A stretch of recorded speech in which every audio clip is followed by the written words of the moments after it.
नमस्कार दोस्तों। आज हम इस वीडियो में एक्सपेरिमेंटल रिसर्च के सिद्धांत, उद्देश्य, चरण, वेरिएबल्स, कंट्रोल और इसके प्रकारों को उदाहरण सहित विस्तार से समझेंगे। तो चलिए शुरू करते हैं। शिक्षा में शोध नव विचार की ओर।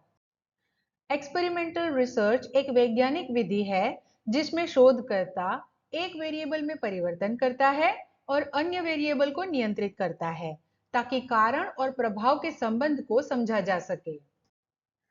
उदाहरण के तौर पर अगर हम यह जानना चाहें कि एक नई शिक्षण पद्धति छात्रों के प्रदर्शन को सुधारती है या नहीं, तो यह एक्सपेरिमेंटल रिसर्च होगी। शिक्षा में प्रयोगात्मक विधि का मुख्य उद्देश्य यह जानना है कि कौन सी शिक्षण विधियां अधिक प्रभावशाली है और वे छात्रों के सीखने की प्रक्रिया को कैसे प्रभावित करती है। यह विधि शिक्षकों और शोधकर्ताओं को यह समझने में सहायता करती है कि किसी विशेष तकनीक, सामग्री या तरीके का उपयोग करने से छात्रों के प्रदर्शन में क्या बदलाव आता है। इस विधि के 3 मुख्य प्रमुख उद्देश्य दिए गए हैं। शैक्षिक विधियों की प्रभावशीलता का परीक्षण करना। इसका मतलब है कि हम यह जांचते हैं कि कोई विशेष टीचिंग मेथड छात्रों के लिए कितना उपयोगी है। उदाहरण के तौर पर मान लीजिए एक समूह को वीडियो के माध्यम से पढ़ाया जाए और दूसरे को पारंपरिक तरीके से। फिर दोनों समूहों के परिणाम की तुलना की जाए। इससे पता चलता है कि कौन सी विधि अधिक प्रभावी है। शिक्षण और अधिगम में सुधार लाना। यह उद्देश्य यह सुनिश्चित करता है कि शिक्षण विधियों में निरंतर सुधार होता रहे और छात्रों का सीखने का अनुभव और भी अच्छा हो सके। उदाहरण के तौर पर यदि छात्रों को इंटरैक्टिव एक्टिविटी करवाई जाए और उससे उनकी समझ बेहतर होती है, तो यह पद्धति अन्य कक्षाओं में भी अपनाई जा सकती है।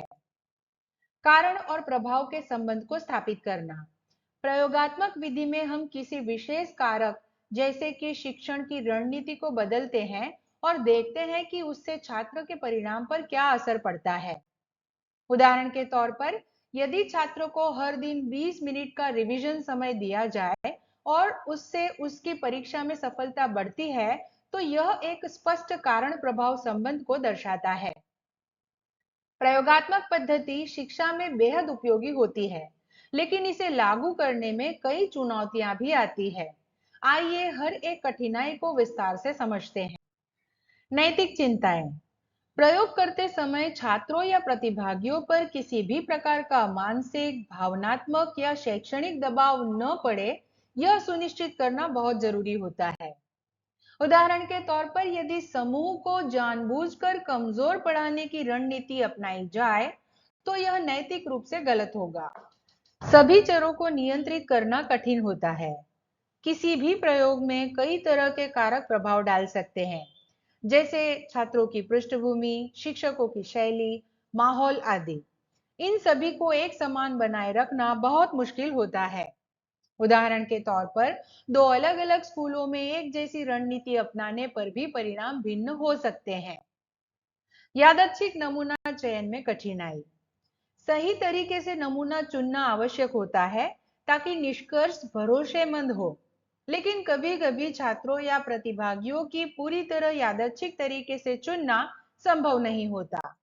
उदाहरण के तौर पर कुछ छात्र प्रयोग में भाग लेने से मना कर सकते हैं, जिससे निष्पक्षता प्रभावित होती है।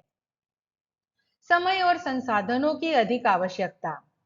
प्रयोगात्मक शोध में समय, श्रम और सामग्री की काफी जरूरत होती है। एक अच्छे प्रयोग करने के लिए पहले योजना बनानी होती है, फिर उसे लागू करना और अंत में विश्लेषण करना होता है। उदाहरण के तौर पर यदि आप एक महीने तक छात्रों पर नई रणनीति आजमाना चाहते हैं, तो इसमें क्लास, टीचर, मटेरियल, रिपोर्टिंग सभी की जरूरत होगी। इन चुनौतियों के बावजूद यदि प्रयोगात्मक शोध सावधानीपूर्वक किया जाए, तो यह शिक्षा में अत्यंत मूल्यवान परिणाम दे सकता है। अब हम बात करेंगे वेरिएबल यानी चर की। शोध की दुनिया में वेरिएबल उन तत्वों या विशेषताओं को कहते हैं जो बदल सकते हैं या जिन्हें बदला जा सकता है। ये रिसर्च का एक बहुत ही महत्वपूर्ण हिस्सा होता है, क्योंकि इनका विश्लेषण करके ही हम किसी निष्कर्ष तक पहुंचते हैं। सरल भाषा में कहें तो वेरिएबल वह कोई भी चीज है जो विभिन्न रूप ले सकती है या जिसकी वैल्यू अलग-अलग हो सकती है। उदाहरण के तौर पर, यदि हम किसी स्कूल में छात्रों की पढ़ाई के प्रदर्शन पर एक रिसर्च कर रहे हैं, तो अध्ययन की विधि, अध्यापक का अनुभव, छात्र की उपस्थिति या परीक्षा में प्राप्त अंक, ये सभी वेरिएबल हो सकते हैं। अब हम बात करेंगे वेरिएबल्स के प्रकारों की। किसी भी एक्सपेरिमेंटल रिसर्च में तीन मुख्य प्रकार के वेरिएबल्स होते हैं। स्वतंत्र वेरिएबल, यह वह वेरिएबल होता है जिसे शोधकर्ता स्वयं बदलता है या नियंत्रित करता है ताकि उसका प्रभाव देखा जा सके। यह कारण की भूमिका निभाता है। उदाहरण के तौर पर, यदि हम जानना चाहें कि शिक्षण की नई विधि छात्रों के प्रदर्शन को प्रभावित करती है या नहीं, तो शिक्षण विधि स्वतंत्र वेरिएबल होगी। आश्रित वेरिएबल, यह वह वेरिएबल होता है जो स्वतंत्र वेरिएबल के परिवर्तन के कारण बदलता है। यह परिणाम या प्रभाव को दर्शाता है। उदाहरण के तौर पर, आगे के उदाहरण में छात्रों का शैक्षणिक प्रदर्शन आश्रित वेरिएबल होगा, क्योंकि यह शिक्षण विधि के अनुसार बदल सकता है। नियंत्रित वेरिएबल, ये वो वेरिएबल होते हैं जिन्हें प्रयोग के दौरान स्थिर या एक समान रखा जाता है ताकि वे परिणाम को प्रभावित न करें। इनका उद्देश्य निष्पक्षता बनाए रखना होता है। उदाहरण के तौर पर, सभी छात्रों को एक ही विषय, एक ही अवधि और एक जैसी परीक्षा देना, ये सभी नियंत्रित वेरिएबल हो सकते हैं। इन तीनों वेरिएबल को समझना और ठीक से नियंत्रित करना किसी भी सफल प्रयोगात्मक अध्ययन की नींव है।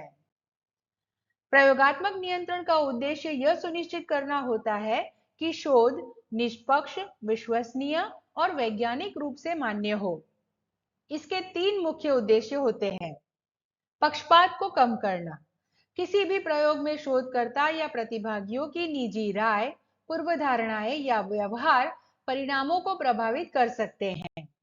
उदाहरण के तौर पर, अगर एक शिक्षक केवल अच्छे छात्रों को नई शिक्षण विधि अपनाने देता है, तो यह पूर्वाग्रह परिणामों को गलत दिशा में ले जा सकता है। प्रयोगात्मक नियंत्रण का उद्देश्य ऐसे पक्षपात को खत्म करना होता है ताकि निष्कर्ष वास्तविक और निष्पक्ष हो। आंतरिक वैधता सुनिश्चित करना। आंतरिक वैधता का मतलब है यह सुनिश्चित करना कि अध्ययन में पाए गए परिणाम वास्तव में उसी कारण से हुए हैं जिसे परीक्षण किया जा रहा है। उदाहरण के तौर पर, यदि छात्रों के प्रदर्शन में सुधार हुआ है, तो यह केवल नई शिक्षण विधि की वजह से हुआ हो, न कि किसी अन्य बाहरी कारण से।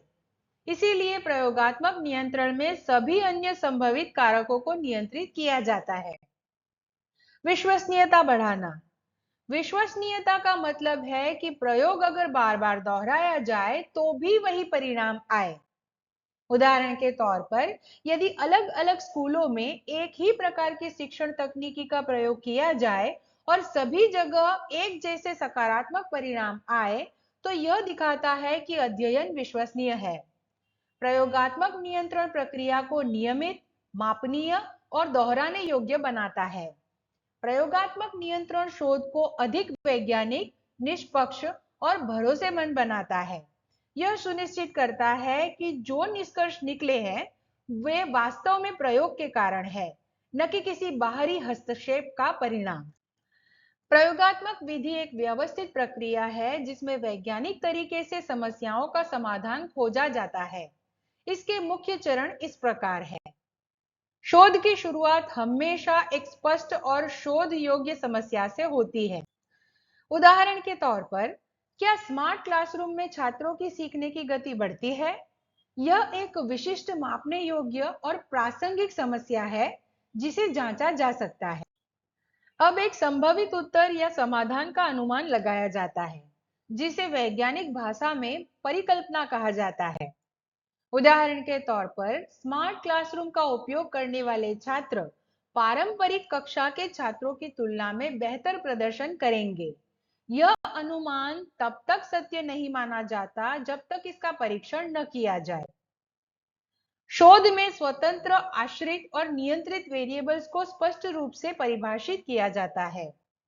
उदाहरण के तौर पर स्वतंत्र वेरिएबल शिक्षण विधि, स्मार्ट बनाम पारंपरिक, आश्रित वेरिएबल छात्रों का प्रदर्शन, नियंत्रित वेरिएबल कक्षा की अवधि, विषय, परीक्षा पैटर्न आदि। अब यह तय किया जाता है कि शोध किस तरह से किया जाएगा, किसे परीक्षण समूह में रखा जाएगा, किसे नियंत्रण समूह में, और प्रयोग कितने समय तक चलेगा। उदाहरण के तौर पर एक स्कूल में दो समूह बनाए जाते हैं, एक को स्मार्ट क्लासरूम में पढ़ाया जाएगा, दूसरे को पारंपरिक कक्षा में। इस चरण में प्रयोग को वास्तविक रूप से लागू किया जाता है। सभी मापदंडों का पालन करते हुए प्रयोग निष्पक्ष, नियंत्रित और समान शर्तों में होना चाहिए ताकि परिणाम सटीक हो। प्रयोग के बाद जो आंकड़े प्राप्त होते हैं उनका विश्लेषण किया जाता है, जैसे ग्राफ, चार्ट, सांख्यिकीय विधियां आदि का उपयोग करके यह जाना जाता है कि परिकल्पना सही थी या नहीं। अंत में यह निष्कर्ष निकाला जाता है कि क्या शोध की परिकल्पना सही साबित हुई या नहीं। उदाहरण के तौर पर यदि स्मार्ट क्लासरूम वाले छात्रों ने बेहतर प्रदर्शन किया तो हम कह सकते हैं कि यह विधि प्रभावी है। ये सभी चरण मिलाकर प्रयोगात्मक अनुसंधान को एक वैज्ञानिक प्रक्रिया बनाते हैं, जिससे शैक्षणिक दुनिया में ठोस और प्रमाण आधारित निर्णय लिए जा सकते हैं। शैक्षिक शोध में प्रयोगात्मक डिजाइन तय करता है कि प्रयोग को किस ढंग से आयोजित किया जाएगा और डेटा किस प्रकार एकत्रित किया जाएगा। प्रयोगात्मक डिजाइन के तीन मुख्य प्रकार होते हैं। प्रारंभिक प्रयोगात्मक डिजाइन। इस डिजाइन में नियंत्रण बहुत सीमित होता है और प्रतिभागियों का चयन यादृच्छिक तरीके से नहीं होता। यह मुख्यतः प्रयोग की प्रारंभिक जांच के लिए किया जाता है। इस डिजाइन में नियंत्रण समूह का अभाव हो सकता है, कारण और प्रभाव का स्पष्ट संबंध नहीं दर्शाया जा सकता तथा सरल और सस्ता होता है। उदाहरण के तौर पर अगर एक शिक्षक एक नई शिक्षण पद्धति का केवल एक ही वर्ग में उपयोग करता है और फिर परिणामों को देखता है तो यह प्री एक्सपेरिमेंटल डिजाइन होगा। True experimental design. यह सबसे अधिक वैज्ञानिक और नियंत्रित डिजाइन होता है जिसमें प्रतिभागियों का चयन यादृच्छिक रूप से किया जाता है और नियंत्रण तथा परीक्षण समूह होते हैं। इस डिजाइन में यादृच्छिक समूह विभाजन, पूर्व परीक्षण और पश्च परीक्षण तथा अधिकतम नियंत्रण और विश्वसनीय परिणाम प्राप्त किए जा सकते हैं। उदाहरण के तौर पर दो वर्गों में एक को नई पद्धति से और दूसरे को पुरानी पद्धति से पढ़ाया जाए और छात्रों का पूर्व और पश्च परीक्षण किया जाए। यादृच्छिक रूप से छात्रों को समूह में बांटा जाए। अर्ध प्रायोगिक डिजाइन। इसमें कुछ नियंत्रण होते हैं लेकिन प्रतिभागियों का चयन यादृच्छिक नहीं होता। यह तब उपयोगी होता है जब पूर्ण नियंत्रण संभव नहीं हो। यह डिजाइन प्रैक्टिकल परिस्थितियों में उपयोगी है। कुछ हद तक नियंत्रण होता है तथा कारण प्रभाव का अनुमान लगाया जा सकता है। उदाहरण के तौर पर अगर दो अलग अलग स्कूलों में एक में नई विधि और दूसरे में पुरानी विधि से पढ़ाया जाता है लेकिन छात्रों का चयन यादृच्छिक नहीं है तो यह क्वाजी एक्सपेरिमेंटल डिजाइन होगा। इन तीन डिजाइनों का चुनाव शोध के उद्देश्य, संसाधनों और नियंत्रण की उपलब्धता के आधार पर किया जाता है।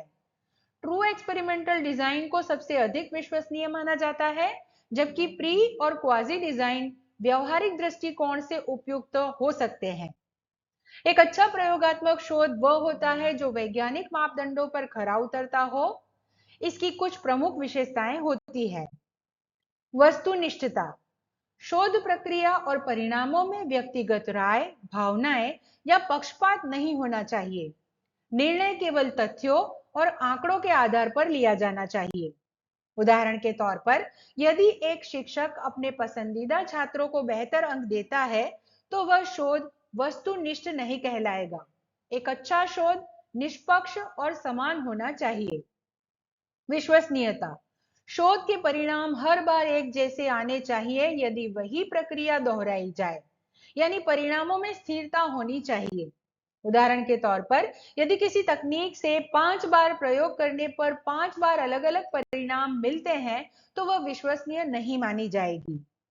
वैधता, शोध वही मापे जो वास्तव में मापने का उद्देश्य हो, यानी प्रयोग का उद्देश्य और निष्कर्ष आपस में मेल खाते हो। उदाहरण के तौर पर अगर शोध का उद्देश्य छात्रों की समझ को मापना है लेकिन केवल रटने वाली परीक्षा ली जाती है तो शोध वैध नहीं कहलाएगा। नियंत्रित परिस्थितियां, प्रयोग में बाहरी कारकों को नियंत्रित करना जरूरी होता है ताकि केवल स्वतंत्र वेरिएबल का ही असर देखे। उदाहरण के तौर पर यदि एक ग्रुप को शांत कमरे में और दूसरे ग्रुप को शोर शराबे वाले कमरे में पढ़ाया जाए तो नतीजे निष्पक्ष नहीं होंगे। पुनरावृत्ति योग्यता, अच्छे शोध को कोई भी व्यक्ति किसी भी समय समान परिस्थितियों में दोहरा सके और वही परिणाम पाए।